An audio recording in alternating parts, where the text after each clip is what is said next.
Now this. Hall & Oates, Loggins and Messina, Tango and Cash. When it comes to professional relationships, who gets top billing is quite important. Glad the White House has got it down. A Harris administration together with Joe Biden as the president of the United States. Harris-Biden administration is going to relaunch that effort. President-elect Harris took hers today for the same reason. President Harris and I took a virtual tour of a vaccination center in Arizona. It's a little confusing, right? Now, a leaked memo indicates White House communication staffers should reportedly refer to Joe and Kamala as Biden-Harris administration in official public communications instead of Biden administration, has been done in previous White Houses. Fox News has requested comment from the White House about the change, have not heard back. Joining us now is someone who spent time at the White House, George W. Bush's White House, who had a running mate named Dick Cheney, but he was not on all the letterhead. Ari Fleischer now joins us. Ari, there's 15 executive departments. It's all switched now to Biden-Harris. Do you read anything into this? Well, Walter Cronkite, let me tell you, my take on this is either one of two things. Either Joe Biden is being incredibly gracious and just wants to extend the rubric of the administration to his vice president, or it's a real sign, and it could be both, that Joe Biden is definitely a one-term president.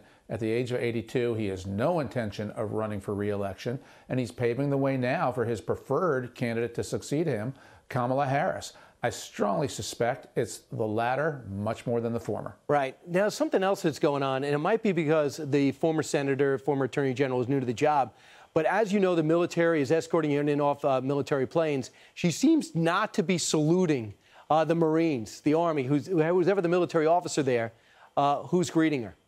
Is that a problem? You know, I think it's a mistake by her. I'm not going to throw the book at her on this.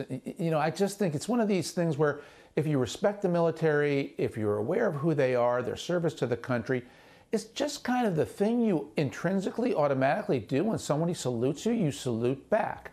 Now, I will say Ronald Reagan started that tradition.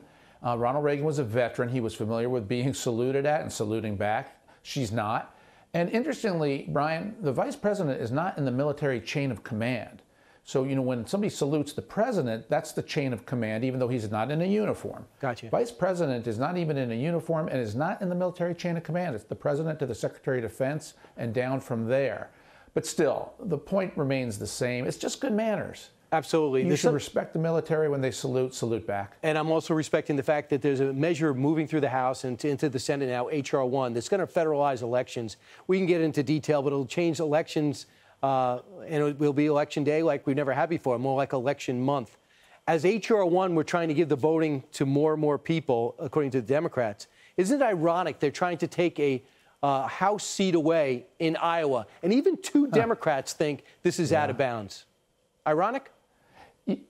Yeah, what's happening in Iowa is an absolute power grab, and everybody should be alarmed about what Nancy Pelosi is trying to engineer. Look, this is nothing at all like what happened on January 6th. On January 6th, some Republicans, not all, some Republicans voted to disallow the election of Biden. It would not have resulted in putting in Donald Trump. It just would have sowed confusion. Here, this is an internal coup. What they're trying to do is throw out the incumbent Republican and replace her with a different Democrat. That is a total difference from January 6th. And it's an abuse of power.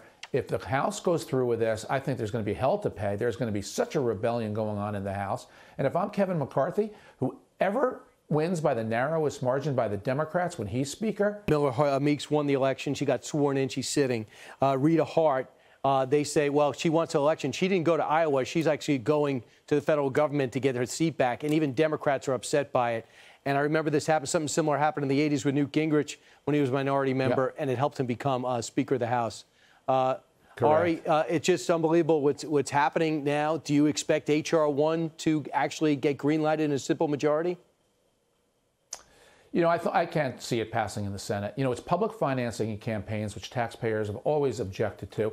Why should my money go to pay for Nancy Pelosi? Why should Democrat money go to pay for Marjorie Taylor Greene? You got it. I don't think it'll pass the Senate. He is Ari Fleischer. Thanks so much, Ari. I appreciate you closing the show with me.